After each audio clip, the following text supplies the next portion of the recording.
Donc, bonjour, Madame Anctil. Bonjour, Joanie. Bienvenue dans nos studios. Donc, 16 ans autour d'une table de conseil municipal. Oui. Et on décide d'y aller encore avec un autre 4 ans. Donc, un 20 ans là, au total à la suite de ce 5e mandat que vous entamez. Donc, vous avez été élu par acclamation là, à la suite de la mise en candidature, du dépôt des candidatures qui a fini le 3 octobre. Est-ce que vous êtes aussi motivé que la personne qui a été élue en 2009, là? Je suis tout autant. J'ai la même énergie, ça va très, très bien. Le dynamisme est au rendez-vous. Puis, j'oserais dire, je suis meilleure que jamais. Parce que avec 16 ans d'expérience, maintenant, je connais parfaitement toute la législation, les règlements du monde municipal, et Dieu sait qu'il y en a, venant de tous les ministères, des règlements qui changent d'ailleurs continuellement. Mais je les connais. J'ai un bon réseau aussi de contacts. Alors, ça me permet d'être encore plus efficace que jamais. Oui. Donc, vous avez été élu sans opposition, on le dit. Est-ce que vous auriez aimé quand même avoir une lutte, une course à la mairie, une campagne? Mais non, non, c'est pas nécessaire. Je pense que dans l'appel de candidature, toute personne pouvait se présenter. Alors ça, c'est très, très important. C'est ça, la démocratie.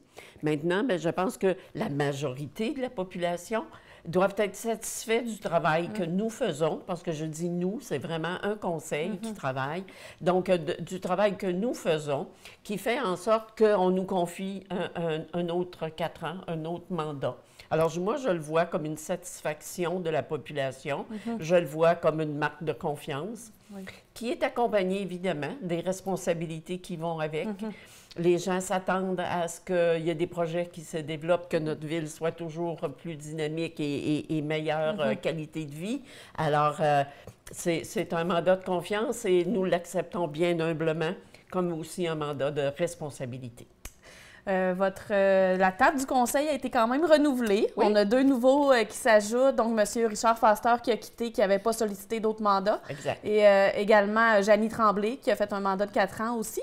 Mais on renouvelle quand même dans la jeunesse. Est-ce que vous êtes satisfaite d'avoir justement autour de votre table de l'expérience, de la jeunesse? Est-ce que vous êtes contente de votre conseil? Je suis très satisfaite de ce conseil. Effectivement, la présence des hommes et des femmes, on a un bel équilibre à ce niveau-là. C'est important de garder cet aspect-là. De tous les âges, de tous les horizons. Alors, la venue, on comprendra Mme Joanie Ovington, qui est une enseignante qui a un jeune âge.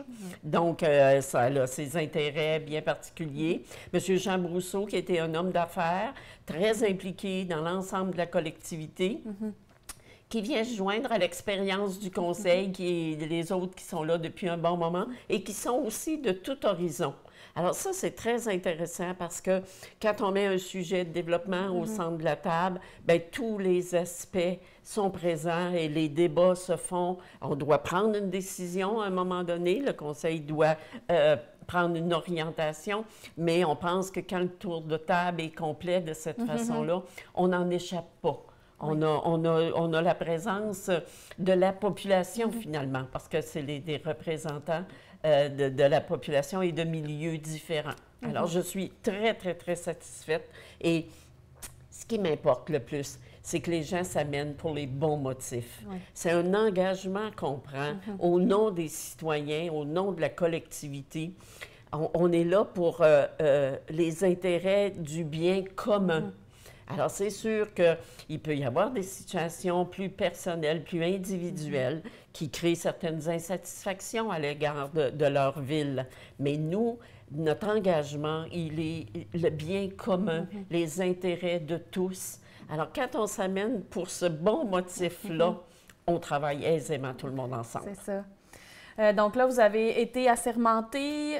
Donc, le processus suit son cours. Il va y avoir une séance municipale au mois de novembre. Tout le conseil a été élu sans opposition. Donc, pour vous, là, on n'a pas besoin d'attendre les résultats du scrutin du 2 novembre. Donc, tout se poursuit. Est-ce qu'il y a des dossiers qui étaient sur la table ou des projets qui étaient déjà en cours là, au fil de vos 16 années que vous souhaitez vraiment continuer? Bien sûr, bien sûr. On a fait notre assermentation, effectivement, avec Mme la greffière. Nous allons quand même, à l'Assemblée de novembre, refaire une assermentation au nom de la, au présent avec la population. C'est important quand même que les gens entendent ce message, cet engagement. Donc, on va le refaire en novembre en séance publique. Oui, dans les dossiers, écoute, c'est une continuité. Tu viens de le dire, on n'a pas besoin d'attendre le mois de novembre et la sermentation. On est donc en séance de travail déjà. Alors, on est très efficace, on sauve plein de temps. Oui. Alors, particulièrement, on travaille présentement sur notre budget, le budget 2026 qu'on doit adopter en décembre. Alors, ce que ça fait, c'est que ça nous donne plus de temps pour bien le travailler plutôt qu'attendre un conseil en novembre. Dans nos grands dossiers de développement, évidemment, le traversier est le dossier numéro 1. On connaît, on sait comment la population le veut, puis pas juste la population de Rimouski et de Forestville, l'Est du Québec. Notre région, le Saguenay-Lac-Saint-Jean, du côté de Rimouski, la même chose, la Gaspésie. Alors, c'est un dossier très important. Tout le monde le veut. On a un armateur qui est intéressé, mais on a besoin de l'aide du gouvernement, de l'aide financière, et on est là. Donc, le travail se fait au quotidien, tous les jours, on est là. On a aussi, au niveau de notre territoire, on le sait, un grand potentiel de développlement énergétique. On connaît, Hydro-Québec est présent ici à Forestville depuis de nombreuses années avec les barrages, les centrales de Berzimis 1, Berzimis 2, qui sont en réfection majeure. On parle de millions d'investissements présentement. Et il y a un potentiel de développement éolien sur le territoire. Et on est avec la MRC, avec les autres municipalités. C'est un projet qui est très, très, très important. Ça concerne le monde municipal, ça concerne les communautés des Premières Nations, parce qu'ici, c'est le Nitassinan de Pessamit, donc qui doit être un partenaire important du développement. Mais c'est un dossier économique sur lequel on va travailler aussi très fort au cours du prochain mandat, parce que ça permettrait au monde municipal d'investir, mais évidemment de retirer aussi des argents pour réinvestir dans nos milieux en termes de développement. Alors ça, c'est un dossier qui est très, très chaud présentement. La population réclame aussi de l'habitation. La situation du logement, on la connaît. Plein de gens viennent travailler à Forestville et ont de la misère à se loger, que ce soit dans le domaine de la santé, l'éducation, on le sait. Donc, si on veut être attractif pour de la main-d'œuvre, le logement, des logements de qualité, c'est très, très important. On a livré au cours de la dernière année de l'habitation au niveau des aînés, mais on continue. On est là. Il y a des promoteurs privés qui discutent avec la Ville pour mettre sur pied des habitations. Donc, on parle de blocs, appartements, etc. Alors, ça aussi, c'est des dossiers très, très, très importants. Oui. Puis, est-ce qu'il y a des nouveaux projets qu'on n'a peut-être jamais entendu parler ou qui étaient au début puis qui avancent ou que vous souhaiteriez qu'ils avancent dans votre prochain mandat? Bon, si on regarde ce qu'on a fait au niveau des infrastructures, il fallait mettre à niveau, évidemment, le quai. Le quai était vraiment en état là, de ne plus être fonctionnel ou de ne plus être sécuritaire. Alors maintenant que le quai est fait, nous, maintenant, c'est la carte d'affaires. Il faut développer des affaires avec le quai. On sait qu'on a les sablières, nos carrières. C'est une grande richesse sur notre territoire. C'est nos mines à nous. C'est nos mines à nous. Le sable sur lequel on est bien assis, mais qui a une valeur très, très, très importante. Dans sa composition, pour faire du béton, il est d'une très, très grande qualité. Alors, maintenant que le quai est rénové, notre carte d'affaires, vous savez, on a ce quai, on a l'aéroport qui a été rénové, on a un parc industriel qui est en ligne directe entre les deux. Alors maintenant, c'est la mise en valeur de ces attraits-là. Faire la promotion pour être capable de développer des créneaux d'affaires à ce niveau-là. Et Forestville dit toujours, nous sommes la ville de service. de la MRC. Alors, oui, parfois, on perd des services, on perd des commerces, je dois dire, mais on travaille très fort aussi pour compléter et amener des nouveaux commerces pour demeurer cette ville de service qui est attractive. Oui, c'est ça. Au niveau régional, parce que vous avez quand même travaillé longtemps aussi comme préfet de la MRC, vous êtes bien au courant des enjeux qui touchent tout le territoire et même la région. Est-ce qu'il y a des préoccupations plutôt régionales que vous allez continuer d'investir du temps là, en tant qu'élu? Bon. Oui, au niveau de la MRC, d'ailleurs, je verrai dans les prochaines semaines, je souhaiterais pouvoir continuer. Vous savez, je suis un préfet élu par les collègues autour de la table. Alors, ça sera à eux de décider s'ils souhaitent que je demeure leur porte-parole, mais je le souhaiterais. Alors, j'ai parlé du dossier éolien. Ce dossier concerne l'ensemble du territoire.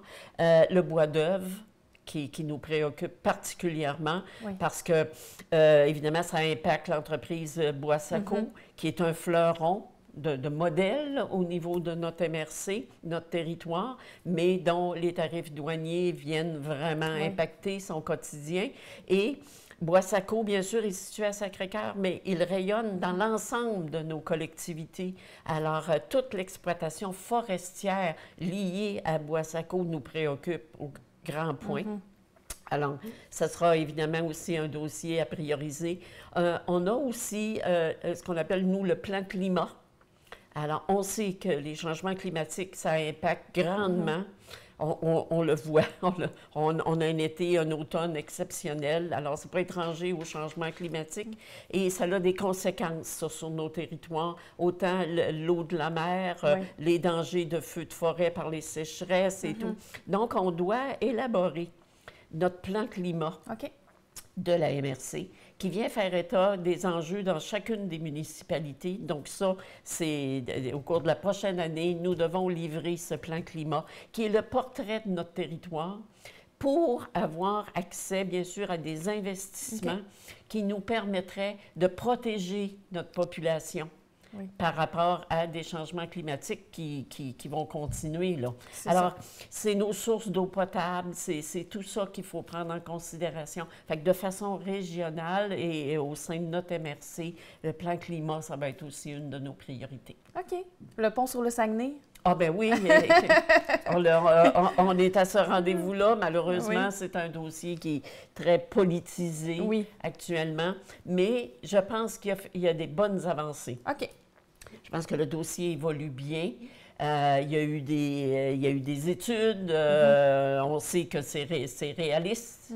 Donc, ça, c'est très, très, très important. Alors, à partir du moment où le gouvernement dit « oui, c'est l'option », bien, il faut travailler maintenant à la concrétiser. C'est ça. Ça représente des sous, des investissements, une volonté politique qu'il faut aller chercher au niveau du gouvernement, mais la volonté de la région, elle est très claire.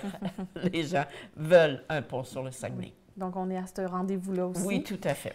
Si on revient en arrière, 16 ans avant, en 2009, qu'est-ce qui vous avait motivé à faire justement le saut en politique? Ça a été quoi votre parcours pour dire, bien, à ma retraite, je veux faire ça? Bien, c'est pas étranger à toute ma carrière professionnelle parce que, dans le fond, j'ai travaillé dans le domaine de la santé et des services sociaux depuis plus de 32 ans. Alors, qu'est-ce que c'était? C'était travailler au bénéfice des citoyens. Écouter les citoyens dans leurs besoins de services de santé, de services sociaux, mettre en place des services, les encadrer, les développer, les maintenir, mais tout ça était destiné aux citoyens. Donc, c'est pas tant étranger que j'ai continué à avoir ce souci du citoyen et du développement de la ville. Parce que c'est une bataille de vraiment demeurer et de se développer. Et je dis parfois, en région, on travaille 3 fois plus fort, peut-être, que dans les villes et au central. Alors, j'avais le goût de continuer ce parcours pour et avec les citoyens. Et malgré le fait que la santé, c'est très différent du monde municipal, c'est un environnement très différent, la législation et tout, mais j'avais le goût de poursuivre et de poursuivre avec une équipe. C'est important d'avoir un bon conseil municipal. Le maire, il ne fait pas de miracle tout seul, là. C'est pas vrai. Et c'est une histoire d'équipe, de conseil pour prendre des bonnes orientations. Et au sein des travailleurs, parce que quand même que le conseil donnerait des orientations, il faut du personnel, le recrutement du personnel compétent, du personnel dynamique et dévoué. C'est ça qui fait la chaîne de réalisation. Et chacun des maillons à sa place est très important. Et moi, c'est toujours été ça mon cadre de travail, que ce soit à la santé ou au monde municipal. Oui. C'est mon oxygène de tous les jours. Puis, j'ai pas été déçue du monde municipal. C'est pas facile à tous les jours. Non. Mais je pense qu'on réussit. Et si je regarde le 16 ans qui a été fait, je pense qu'on a réalisé beaucoup de choses et on a redonné à Forestville ses lettres de noblesse et sa place. Puis le chemin, bien, il y en a toujours à faire, à continuer. Puis voilà. Pensiez-vous que ça allait durer 16 ans? Oh non, jamais. Non, non. Aviez-vous dit, je vais faire un mandat? Puis... Oui, j'avais dit, je vais faire un mandat, mais on se fait prendre à notre propre jeu parce qu'on crée des belles dynamiques, on crée des nouveaux projets. Oui. Et comme ça prend parfois du temps à réaliser les projets, bien, tu les inities dans ton premier mandat, mais là, tu dis, oui, mais je veux le réaliser aussi. Donc, c'est dans l'autre mandat. C'est ça. Si on regarde, par exemple, Villa-Forestville avec ses logements, ça a été un projet de 5 ans. C'est ça. Alors, ça prend plus qu'un mandat. Puis, on se fait prendre à notre propre jeu parce qu'on a toujours des projets. Oui. Alors, c'est toujours pour le mandat suivant. Alors, voilà, ça fera, j'aurai un 20 ans d'actif. Quand même, hein? Est-ce que vous pensez justement que la politique municipale pourrait intéresser encore plus la population? Parce que pour moi-même, aller aux séances, ça arrive parfois que je suis seule, des fois qu'il y a quelques personnes. Oui. Est-ce que vous observez ça? Puis en 16 ans, est-ce que vous avez observé un désintéressement des gens? Je pense pas que ça s'est accentué au cours des 16 ans. C'est dommage parce qu'on est un gouvernement de proximité. Des fois, quand je rencontre des jeunes à l'école ou dans des groupes, là, je leur dis, vous savez, quand tu rouvres le robinet le matin en te levant pour avoir de l'eau, là, ben c'est ta ville qui te le fournit, la qualité de l'eau, etc. Fait que une ville, c'est très présent dans le quotidien des citoyens. Maintenant, en fait, ils s'en désintéressent peut-être parce que ça va bien, parce qu'ils sont satisfaits. Puis, mais c'est sûr qu'on aimerait ça avoir plus de gens à nos assemblées ou qui viennent nous questionner parce que on note à l'heure actuelle que les gens manquent d'informations. Malgré qu'on en donne énormément, nos assemblées sont publiques, on a des pages dans le journal, on a un site web, etc., pour donner la bonne information. C'est ça qui est important. Parce que parfois, les gens partent avec une information, elle n'est pas toujours la bonne information. C'est ça. Ils ne viennent pas nécessairement la vérifier. Et là, des fois, ça fait toute une chaîne, mais ce n'est pas la bonne information, où les gens ne comprennent pas le pourquoi d'une décision. Alors oui, il n'y a pas un conseil municipal qui ne voudrait pas que ses citoyens soient plus intéressés. Maintenant, on ne peut pas aller les chercher. On se donne des outils pour communiquer le plus possible et être présent. Je suis présente le plus possible aussi dans les organismes, les dîners, les soupers, les célébrations. C'est souvent un moment intéressant où les gens nous questionnent sur quelque chose. Je disais un peu à la farce, mais c'est une réalité. Ça me prend 15-20 minutes de plus à faire mon épicerie et c'est bien correct. C'est parfaitement correct. Les gens m'interpellent, ils me demandent des choses. Quand c'est des situations personnelles, évidemment, on ne règle pas ça dans les fruits et légumes. On reprend ça dans la semaine qui suit. Mais c'est un beau moment aussi, des fois, pour avoir feedback de la population qui va nous féliciter ou qui va dire « bien, vous devriez peut-être regarder ce qui se passe sur telle rue ». Et voilà, je trouve que c'est un beau moment de proximité avec les citoyens. J'apprécie beaucoup. D'ailleurs, vous êtes une des seules municipalités là, qui diffusez la séance sur Facebook. Là. Si des fois, il y a des gens qui ne le savent pas, c'est possible de vous suivre également de cette façon-là, sans se déplacer des fois dans les froids hivernaux. On aime mieux rester à la maison, mais c'est possible quand même de vous suivre. Et beaucoup de citoyens le regardent parce qu'on a quand même un décompte qui se fait par le site. et on a des gens en présent, au moment de la diffusion Oui, qui sont direct. qui sont en ligne, en direct, exactement. Mais dans la semaine aussi, on a des OK. 200, 300 personnes qui peuvent nous regarder au moment où ils le veulent. Là. C'est Je ça. dis parfois, si tu souffres d'insomnie, tu peux peut-être C'est ça, dans la nuit. nous écouter. Voilà. Ensuite, peuvent revenir poser des questions par Tout à la fait, suite au tout bureau. à fait. Parfait. Donc, là, au niveau du poste de préfet, on l'a mentionné, vous aimeriez quand même poursuivre aussi ce mandat-là. Pour finir, qu'est-ce qu'on pourrait vous souhaiter justement pour ce 5e mandat-là? Est-ce qu'il y a quelque chose que vous aimeriez réaliser ou pendant ce temps? J'aimerais ça avoir plus de moyens. Oui. Hein? J'ai beaucoup de rêves, nous avons beaucoup de projets. Notre communauté, notre ville a besoin aussi. La limite, c'est souvent l'argent. Hein? Alors, on s'adresse au gouvernement, on a besoin d'aide financière pour compléter, pour initier nos projets. On a quand même un bon bilan. On est allé chercher des millions au fil des 16 dernières années, mais il faut que ça reste au rendez-vous. Parce que ça ne peut pas être juste sur le dos des citoyens. Ouais. Ça nous limite parce qu'on a la taxation, mais on est très sérieux avec le taux de taxation. Et il faut que les gens aient la capacité de payer ces taxes-là. Alors, on est très prudent, on est très rigoureux au niveau des taxes.